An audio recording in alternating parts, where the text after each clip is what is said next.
Hello sa atin lahat mga kababayan, saan man panig kayo ng daigdig naroon. Dito na naman tayo sa another episode ng ating vlogs. Badong Aratelis po. Pag-uusapan natin, eto po, may nakita po kasi ko no? Pagka daw natuloy yung impeachment, mukhang ang dalawang abogado, pangunahing abogado, ay ito pong si Luis Tro, no? Sa kampo po ng prosecution at si Marcoleta naman po sa kampo ng depensa, no, ni BP Sara.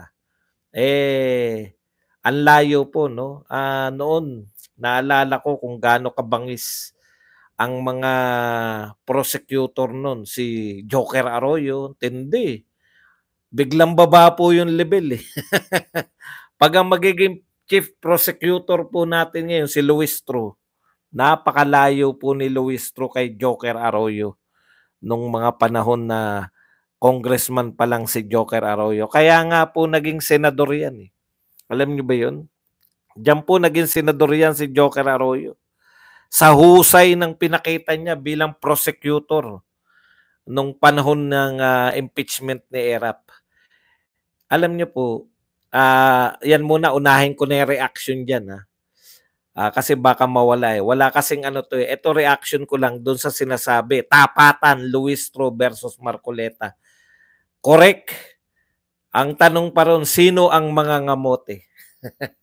Ang sagot ko po, tiyak na tiyak ang mga ngamote si Luis Tro. Kasi si Luis Tro po, mahusay magkodigo. Lahat po ng mga tanong niya, tignan niyo po. Lahat po ng kanyang nagmamarunong, aral na aral. Eh. Hindi po uubra na pag sa impeachment court ay mangungodigo ka. Mabilis po kayo na kailangan yung batuhan nyo dyan. Dahil kung sino-sino po, pwede na po ngayong sumagot. No? Hindi nyo na po madidiktahan na patatahimikin yung isang panig.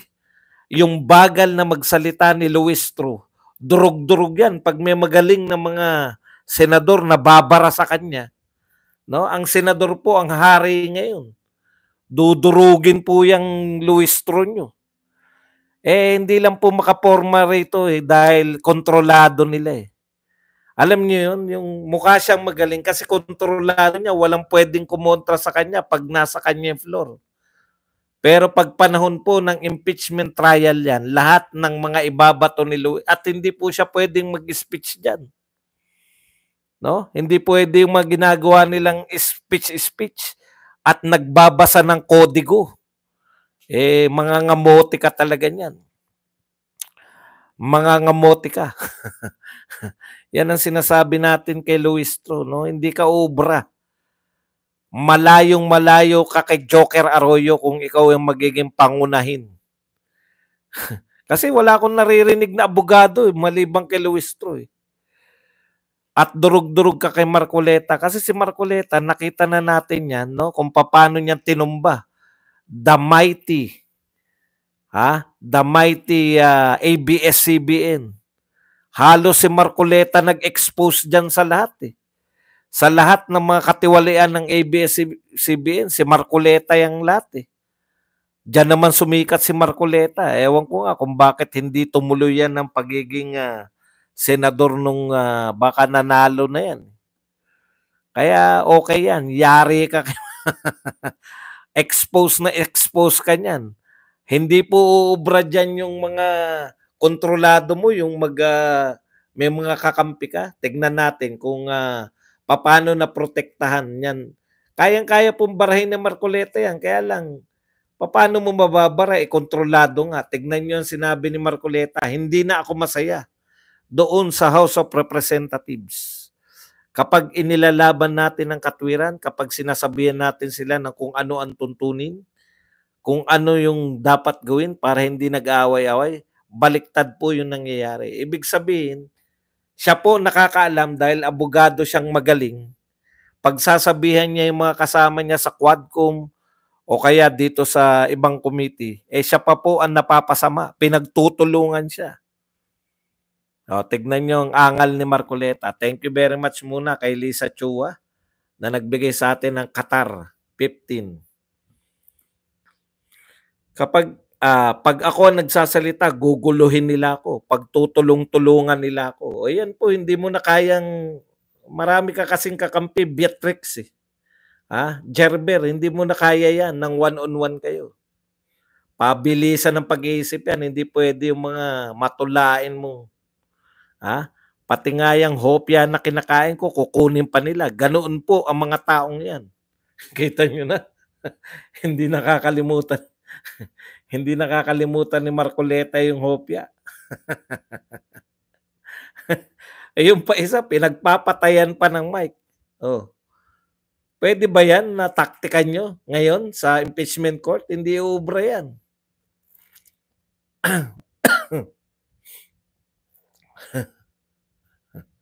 Ay siyempre po, meron po silang mga katulong. Marami pong abogado yan.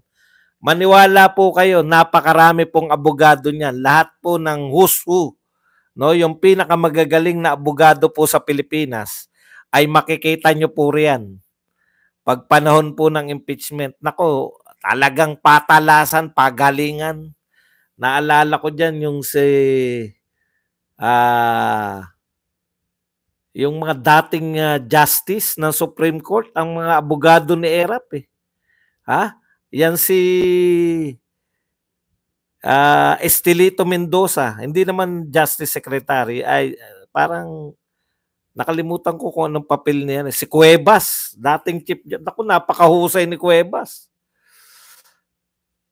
Sanay na sanay sila eh. Tignan mo yung kung anong sinasabi nun.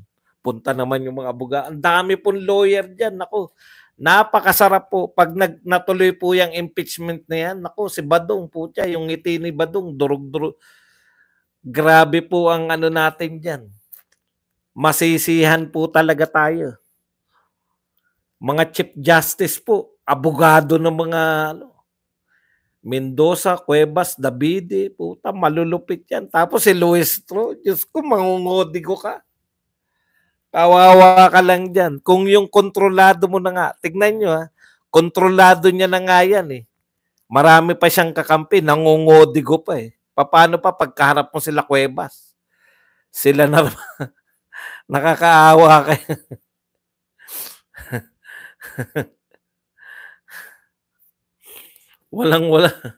Walang-wala po yan. Tapos yung prosecutor, si Joker Arroyo, nako. Pati mga judge nun, sila Miriam Santiago, sinisigawan kayo. Kaya pala kita binagsak. Kaya pala mababa nakuha mo sa akin. Ganun ang mga dialogue. Saan ka nag-aral? Naging estudyante ba kita? Hindi kita matandaan. Kaya siguro hindi kita matandaan dahil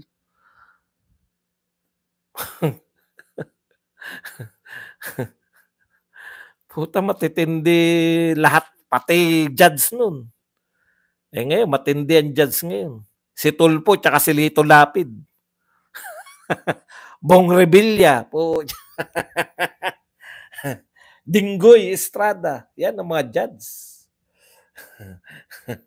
Bisayang OFW, gifted one Badong Aratlis Vlogs membership. Yan, thank you. Aba, si Amika.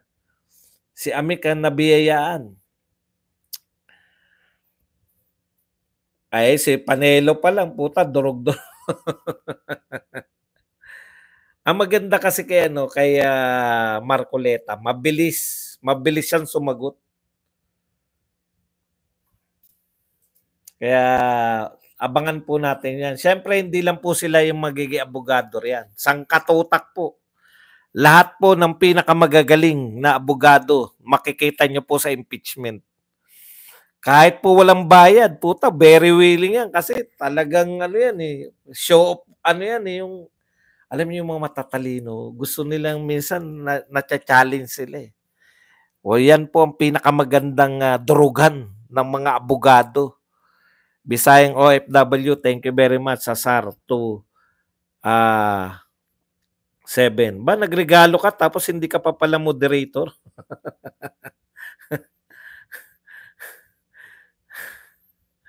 Okay din to eh. Ay, Jewak. Bakit si Jewak ang binigyan natin? Ikaw ba si Jewak?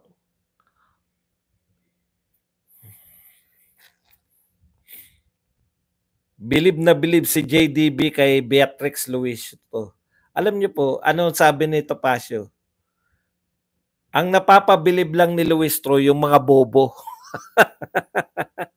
Oh, hindi ako nagsabi niya. Si Topacio. Pag bilib na bilib ka raw kay ang napapabilib ni ni Luis Tro yung mga bobo. Punta na po tayo rito. Alam po ninyo, tinapos na po ngayon, no? Imbis po nakakatuwa po yung reaction ni BP Sara. Natuwa po siya, no? All honestly, ako rin natutuwa eh. Biruin mo, makakanood tayo ng libre. Oh, eto si Beatrix. Hindi to Beatrice naman to. Hindi to milya-milya po ang layo, no? Milya-milya po ang layo, no? Ni Luis Tro kay ano. Punta po tayo dito sa mga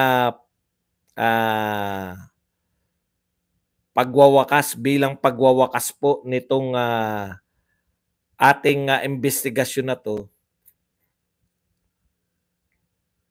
Ito po ang sinabi ng kanilang chairman, no? Ganito po, meron po ritong mga ano nyo po, no? Pakinggan lang po natin yung mga punto nila. Yung na-raise nila sa tagal po, pitong beses po silang nag-conduct ng magdamagang investigasyon. Ito po ang kanilang nahita. Ayan. Si BP Sara ba si Mary Grace? Ayan po ang tanong nila, no?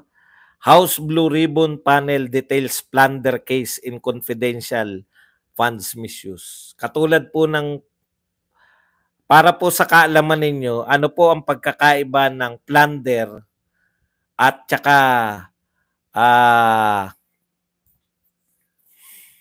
plunder po at saka graft and corruption.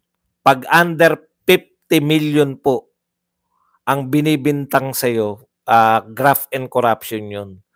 Pagka 50 million pataas, plunder na po yun. Thank you very much kay Mick, former Solicitor Estelito Mendoza, number 113, United Frontliners, OYATS. Yan.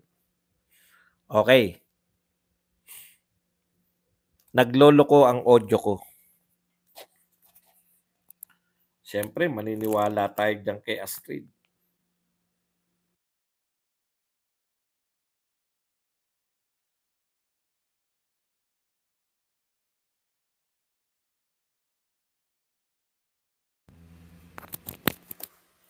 Hello, test mic, test mic.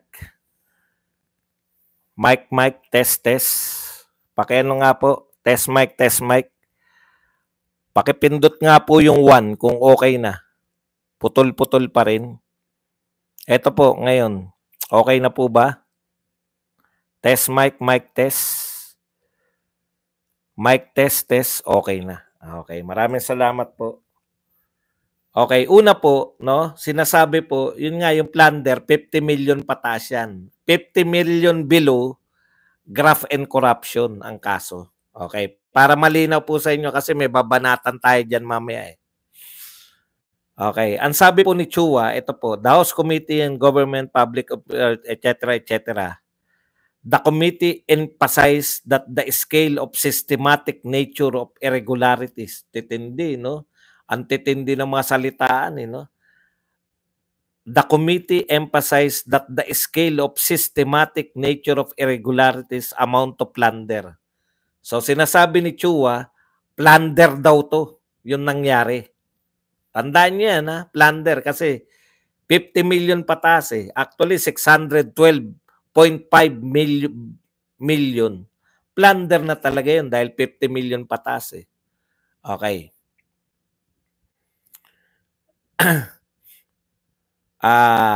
Alongside other violations such as betrayal of public trust and culpable violation of the Constitution. Irregularities constitute plunder. Yan po. No? So, ang sinabi naman ni Jinky Luistro, ang perang ito ay hindi kanya. ito ay pera ng taong bayan. Ngunit, ang bawat piso, tignan niyo po ang akusasyon ni Luis Tro, ang bawat piso ay ginamit sa maling paraan. Hindi, maling paraan na may layuning magkamal ng yaman. Tignan niyo po yung tignan niyo mga salita, putol-putol po. Okay. Baka na-late lang sila.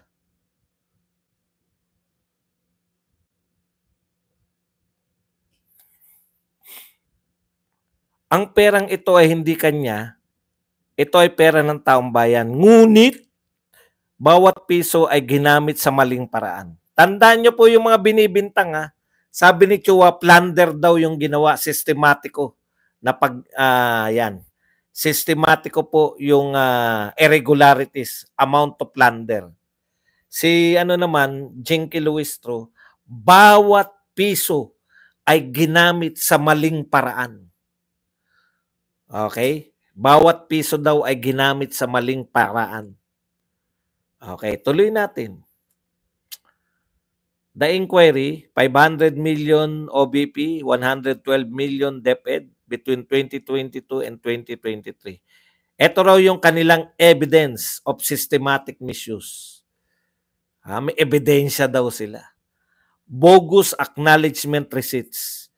Documents bearing the name Mary Grace Piatos, an individual untraceable. Di ba? Ano po ang sabi ni Luis Tro? Kung walang Mary Grace Piatos, nasaan ng pera? Luis Troas, si BP Sara ba si Mary Grace? Ito po yung kanilang ebidensya daw nila to. Ikalawa, rapid fund disbursement. Ginastos ng 11 days. Ebidensya daw yun ng katiwalian. Ang sagot ng DepEd, parang marunong mag-teleport, nag-disperse ng pera mula Apari hanggang Sulu sa isang araw. Diba? Hindi nila maunawaan yun Akala nila magdi-disperse isang tao lang. Hindi nila alam, kalat po ang DepEd. Mamaya natin sasagutin. Fabricated certification. O ganun din yun Di ba? Inulit nyo na naman yung certified. Sige. Unexplained expenses. 53 million was reportedly spent on safe houses without supporting evidence. Wala daw supporting evidence sa safe house. Impact of public trust. Yan. Luis Tro underscored that implication of the scandal, noting that misuse over 612. So, may sinasabi siyang skandal. Na-iskandalo daw ang buong Pilipinas dahil dyan. Talaga? Na-iskandal tayo? Katulad ba yan na iskandal ng Jonel? Legal and Legislative. The committee recommended pursuing charges. Tignan niyo po So, ngayon po, ano po yung kanilang ginawa?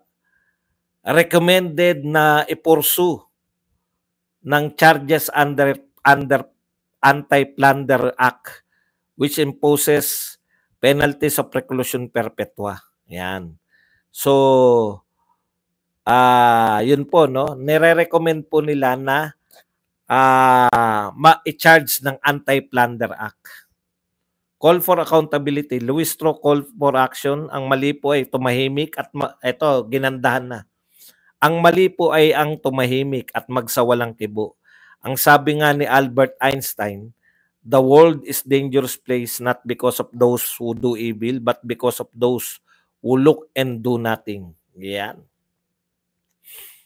Let the chips fall where they may. The Filipino people deserves no less than full accountability for this betrayal of their trust. Lahat po ng wordings, lahat po ng kinakaso nila, yan po yung sa impeachment. Okay naman, magaganda naman ang sinabi nila. Pero, paano po sila nag-arrive dyan? Di ba? Sa mga sinasabi nilang ebidensya. Paano po nila nasabi na may bogus po yung acknowledgement receipt? Paano po nila nasabi na yung Mary Grace Piatos po ay dahil dun sa Mary Grace Piatos? Paano po nila nasabi na rapid fund and disbursement, yung 11 days? Kaso po ba yun? Yan.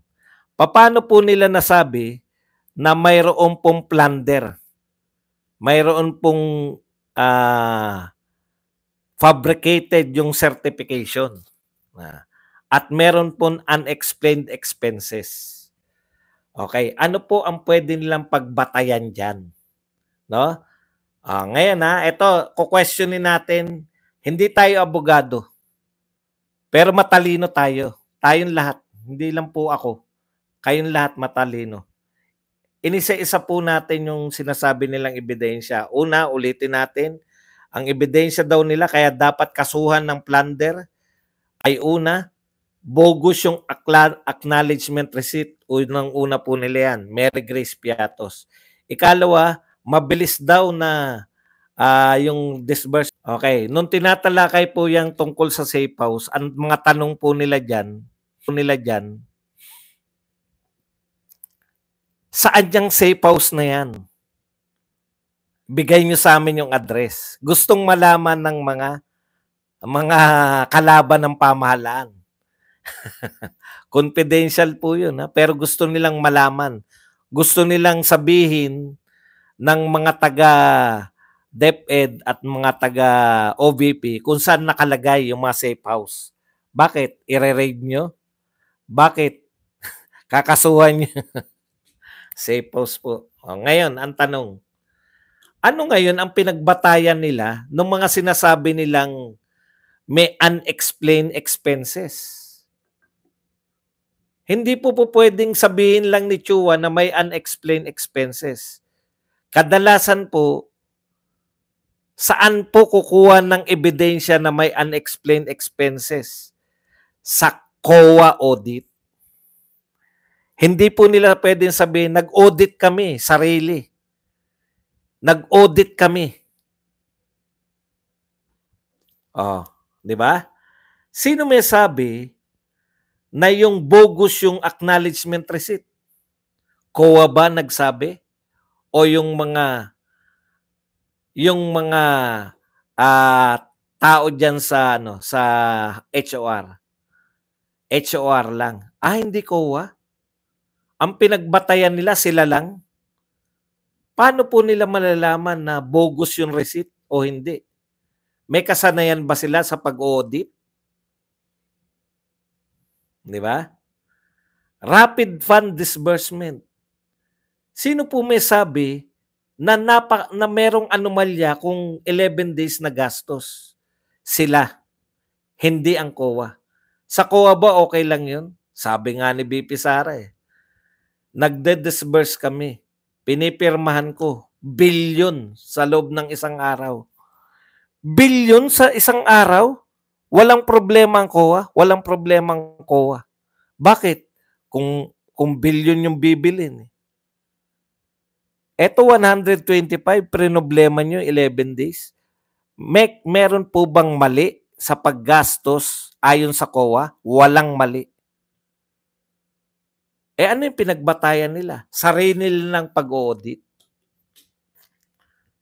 Huwag po kayong palinlang dahil mayroon po, parang ganito, no?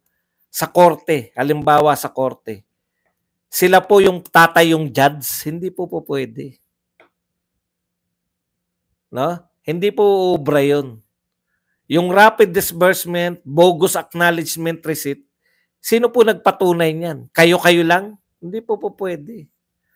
Basta po may kinalaman sa paggasta, dapat dyan COA. Ano po ang tinanong ni Marcoleta sa COA? Doon sa babaeng abogado ng COA. Pagka ba ang audit ninyo at audit ng House of Representatives, hindi po sila pwede mag-audit, sabi ng COA. Hindi nga, binigay nyo nga, sabi ni Marcoleta. Kasalanan nyo yan, binigay nyo. Nag-audit sila ngayon. Pagka ba nag-audit ang COA at nag-audit ang House of Representatives, sino po ang susundin ng korte? Sino po ang susundin ng korte? Tanong po ni Marcoleta yan. Yung audit po namin. Audit ng COA ang susundin ng korte. Hindi po audit ni Franz Pumarin. Si Franz Pumarin po yung nagsabing mga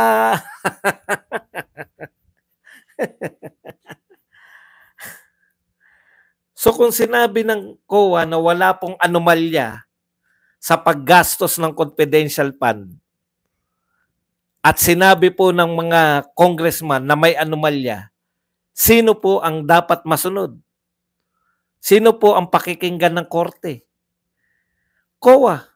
Isasalang po yung COA eh. 'Di ba? Tatanungin niya ni Luis Tro. May nakita ba kayo? Wala po kami nakitang anomalya. Sigurado ba kayo? Babarahin na po yan. Ilang beses mo bang itatanong yan? Sabihin ni alimbawa po para ko na nakinikinita eh. Kasi ginaganon lang nila eh. Naalala ko yan, tinanong na ni Akop yan eh. Yung taga-COA. Tuwan-tuwa ako eh. Wala ba kayo nakikitang irregular? Wala po. Okay po yung ginawa ng BP. o BP. Pag okay po sa COA, okay po yun. Ano ba trabaho nyo? May batas ba kayo nagawa ngayon? Tanong ko sa inyo. Nakapagsabi ba si Chua na after nito, ito po yung batas na gagawin namin? Wala. Wala kayong batas. Paano naging in aid of legislation yan kung wala kayong batas? Yari na naman kayo. Kayo ang lumalabag sa batas, umaakto kayo na COA. Hindi po akin to ha. Galing po to kay Marcoleta. Umaakto kayo na audit. Nag-o-audit kayo. Hindi naman kayo COA. Ang trabaho nyo to legislate. Then legislate, sabi ni Pangulong Duterte. Then legislate. Huwag niyong pakialaman yung hindi nyo trabaho. Ganyan sila binibira ni Tatay Digong, kaya ayaw na nilang imbitahin. Ang trabaho nyo to legislate. Then legislate. Huwag niyong problemahan yung sa administrative. Nagugurgur tayo mga kapatid. Okay. Ulit yung pasalamat natin kay Bimbo Hernandez sa pagbibigay ng $999. Okay. Ito po, tanong. Kung talaga kayong may paniniwala, naniniwala kayo, Luis Tro, magaling kang abogado, naniniwala ka, Chua, na may anomalya, plunder yung sinasabi nyo, plunder. Alam nyo ba yung plunder? Non-bailable, pwedeng makulong kagad si BP Sara. No?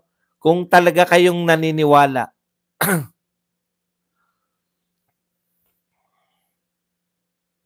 bakit hindi nyo kasuhan si BP Sara? Huwag nyo sabihin na Vice President siya. Wala pong immunity. Walang immunity ang Vice President ng Pilipinas. Ang may immunity lang po yung presidente. Ikalawa, alam nyo po ba na pwedeng magsampa ng kaso ang congressman?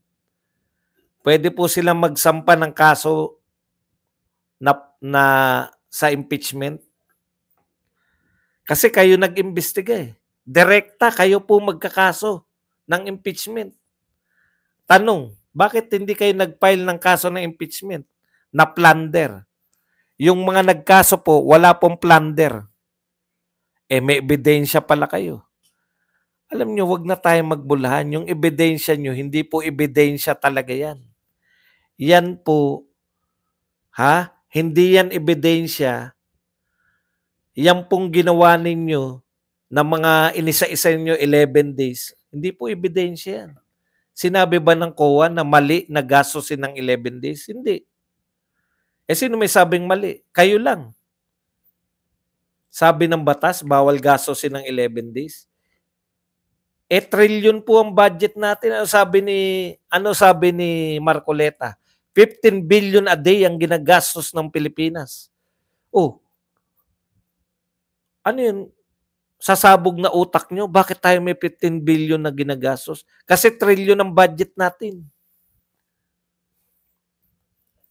Bakit wala kayong sinasampang kaso? Bakit sinasabi ninyo na DOJ na ang bahala? Eh, anong ginawa nyo? Wala kayong nagawang batas? Wala kayong naisampang kaso? Ano ginawa nyo? Ano resulta? Bakit kayo nag-imbestiga? Ayan yung sinasabi ni BP Sara na fishing expedition. Baka makahagip kayo ng kaso. Nagsayang tayo ng pera, wala kayong batas na nagagawa. Nagsayang tayo ng pera, wala kayong kasong isinampa. Sa impeachment court, hindi kayo nagsampa ng impeachment. Tanong, pag plunder po ba, hindi po ba yan impeachment? Hindi po ba yan impeachable offense? Impeachable po yan. Actually, yan po yung sinampa kay ERAP. Plunder. Nagsabi kayo, may mga ebidensya kayo. Bakit hindi ka nagsampa ng impeachment, Chua? Ibig sabihin, wala lang. Wala lang yung ginawa nyo. Walang batas. Walang impeachment. Oh, basa tayo ng mga iba pa. Iisa-isahin natin to. Eh bakit si Bato nagsayang din ng pera? Ba hindi po. Nilantad po ni Bato na yung PDEA leaks. Ngayon, alam na natin ngayon. Kilala nga, doon nga nakilala si Morales. Sasabihin mo nag-aksaya, hindi nag-aksaya yun. Okay, isa-isahin natin. Yung mga sinabi pa ng iba bukod kay Beatrix. Ito po si Akop. Let me remind the public of what is at stake here. It would constitute graft and corruption if public funds are misused or misappropriated, or worse, if funds are diverted to personal use or benefit. And given the amount we are talking about here, this is clearly plunder. Okay, tanyo. Hindi na maunawaan ni Akop kung graft and corruption ba. Sa same paragraph, dalawa inakusan niya. Graft and corruption at saka plunder. Magkaiba po yun. Mula sa Davao City na lumaki nung siya ay mayor hanggang sa mas malaking pondo na magpasakamay niya bilang Vice President at Deputy Secretary. Yun na nga po yun. Naggamit ng gusto ni BP Sara yung kanyang confidential fund sa Davao City. Nakita niya yung resulta from yung Davao City na noong araw ay punong-puno ng mga tinatawag nating insurgents. Zero insurgency. Na zero po nila. Nagdeklara po ang Davao City na wala ng insurgents sa kanila dahil sa mahusay na paggamit ng confidential fund. Kaya po gusto niyang i-apply sa buong Pilipinas para masero na rin po ang insurgents sa buong Pilipinas. Masama po ba yun yung Davao experience ni BP Sara bilang mayor? Parang si Tatay Digong din po. Gumanda mula po sa ang Davao ay punong-puno ng kriminalidad. Napatahimik nila ang Davao. Kaya po in-apply din nila yung ginawa nilang anti-war war on drugs campaign. Na in-apply nila si Davao, in-apply din nila. Huwag nyo pong masamain. Yan yung problema sa inyo eh. Minamasama ninyo yung magandang ginawa nila sa Davao. Tokis lang naman yung pagpapasama ninyo. Ako po, pabalik-balik po ako sa Davao. Alam niyo po ba ako ay gutumin? Hindi ka naman pwedeng magluto sa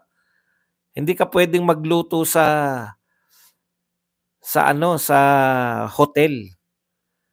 Sarado na rin po dahil hindi naman po 5-star hotel yung tinutuluyan ko.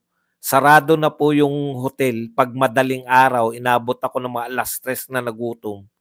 Lalabas ako ng hotel. Wala po akong nakita na hindi ako natakot.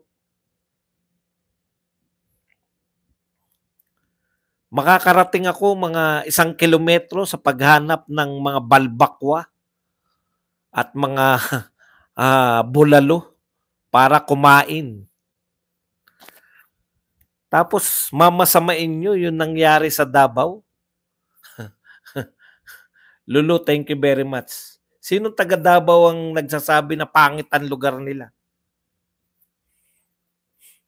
Meron ako nabasa ng Antyaw dati. Kala ko pa naman kasing ganda ng BGC. Wala po nagsabing ang Davao kasing ganda ng BGC. Dahil maliit lang tong BGC. Kaya mong lakarin dulo-dulo ng BGC. Ang Davao po napakalawak nun.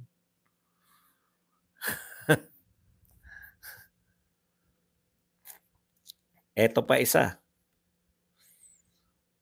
Si Representative Rog Gutierrez. Kalaban po natin tong one rider na to. Yung mga busita dito ng busita. Mga busit kayo. Hindi namin iboboto yan.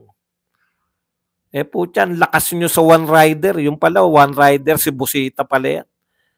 Hindi ko kilala. Busita ng maraming nagano dito, nangangampanya. Yan ang ikinabagsak ninyo. Yang one rider, wag nyo na po iboto yan. Busita-busita kayo, kalaban pala kayo ng Duterte. Yang one rider. Throughout the course, ito po sinabi ni Rog Gutierrez. Throughout the course of 7 hearings, we have brought details to some long-held suspicions. The confidential funds of the OBP and DepEd had been abused or malversed or perhaps even taken. By abuse, I mean that the relevant officers of the OBP and the DepEd took advantage of gaps in the and in fact violated joint circular, etc. etc. Mahirap po na problema ito. Pera po ng taong bayan ang pinag-uusapan dito, and unless we are aware of these gaps and violations, the legal regime cannot and will not change for the better. Nag-inarte lang po siya, wala po siyang sinabi. The gaps and the props and the bats and the gap and the gap and the grap and the tap. Wala po, wala. Wala pong laman. Maganda lang po. The gaps and the props and the gaps and the gaps to the Philippine area of responsibility. Para ka lang nagrarap. Kaya lang, ito po ang gusto nating makita. Ito makinig po kayo sa akin. Hindi ko po sinasabi na naniniwala ako sa kanila. Halimbawa po, matino tayong congressman. Tayo yan. Halimbawa po na si BP Sara ay nakita natin yung confidential fund niya ay talagang ginamit. Halimbawa lang to. Halimbawa, yung confidential fund natin ginamit talaga sa katiwalian, nakita natin. Kung tayo matitinong congressman, nakakita tayo, ginagamit pala yan sa katiwalian, yan confidential fund. Ano po ang pwede nating gawin ano po ang next na hakbang natin? I therefore recommend na imbestigahan natin yung lahat na may confidential fund. 'Di ba? Kung matino ka, kung ikaw ay hindi politika ang habol mo kay BP Sara, sa inyong mga congressman, nakakita kayo, ito pala nagtatago sila sa confidential fund nang sa ganun, kung confidential fund po to, hindi ganong binubusisi, nakakapagnakaw sila. Therefore, ang rekomendasyon ko, busisiin natin lahat na ng confidential fund. Baka nagtatago sila ng mga nagkakamal sila ng salapi.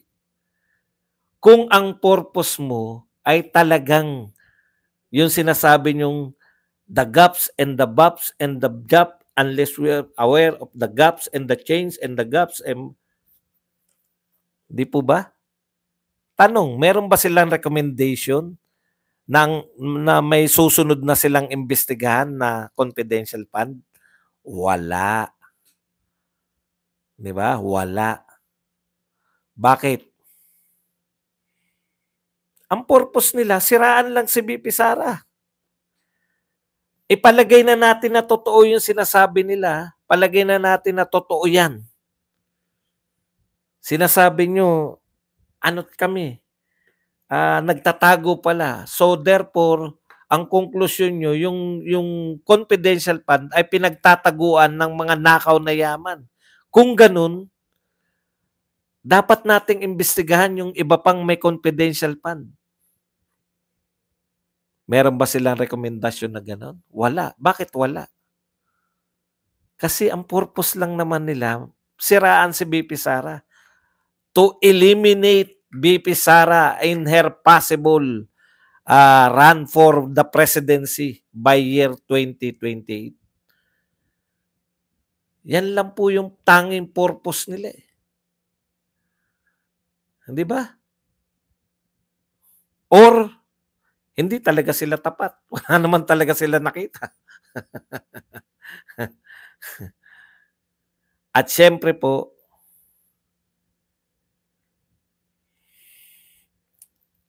ito pa pala. Tayo po ay si Representative Sia Alonto Adjong. Tayo po ay na-scam sa pamamagitan ng libu-libong ARs na basta-bastang dinoktor at gawa-gawa lang. Acknowledgement receipt, dinoktor lang daw po. Sino po yung may sabi? COA po ba? Hindi, sila. There is only one person in the middle of the issue surrounding the anomalous utilization of confidential fund, the mastermind Vice President Sara Duterte. Aba, may mastermind. Mastermind pala ng krimen si Vice President Sara Duterte. Tanong, nagsampa ka ba ng kaso, Representative Sia Alonto Adjong? Nagsampa ka ba ng impeachment kay BP Sara? Alam mong mastermind? Ibabalik ko sa iyo yung sinabi ni Beatrix Luistro.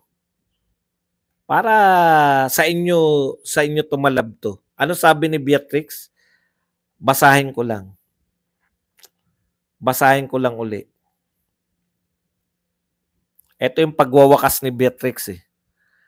Ang mali po ay tumahimik at wag sa walang kibo. The world is dangerous place not because of those who do evil, but because of those who look on and do nothing. Kayo po tatanungin ko. Sabi ni Luistro, Beatrix, kinote niya po si Albert Einstein. No? Nakita mong may mali, wala kang ginawa. Kaya daw po, ngayon nakita mo, sabi mo, mastermind si BP Sara. Tanong, bakit hindi ka magsampa ng impeachment? Ikalawa, bakit hindi mo sampahan si BP Sara? Kayo po nagsabi niyan, the world is a dangerous place. Not because of those who do evil, but because of those who look and do nothing. Bakit wala kang ginawa?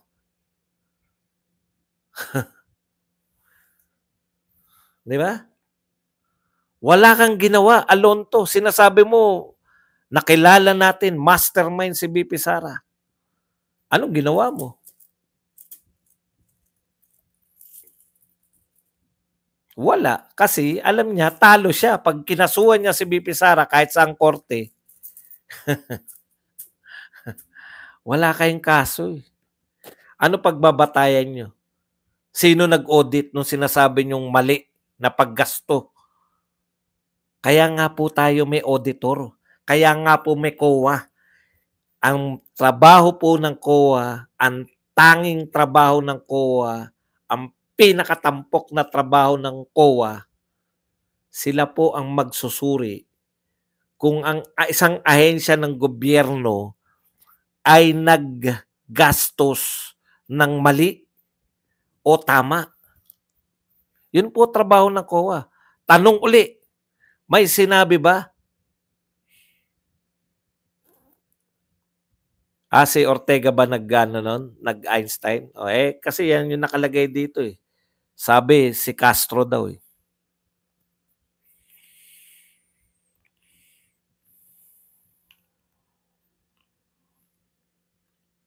Tanong, nakalimutan ko tuloy. Sa pangwawakas po, ano po ang sabi ni BP Sara?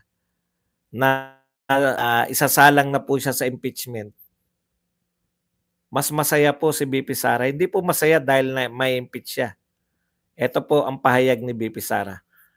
Mas mabuti na yun na mayroong impeachment cases para kung ano man yung mga akusasyon nila ay maayos na nating masagot. They can always try, pero sabi ko nga sa lahat ng plano ng tao, Diyos pa rin ang plano ng Diyos pa rin ang masusunod. So man can only plan, but it's always God's purpose that shall prevail. Mas mabuti pa yung mayroon ng impeachment dahil masasagot na natin ng maayos. Vice President siya, hindi siya makasagot ng maayos. Opo, sinisigawan siya. Yes or no lang. Vice President siya, hindi siya makasagot. Opo, tinanong niya kung pwede siyang sumagot. Hindi raw pwede, sabi ng chairman. Sasagot si VP Sara, inimbitahan nila. Umaangal sila nung hindi dumadalo si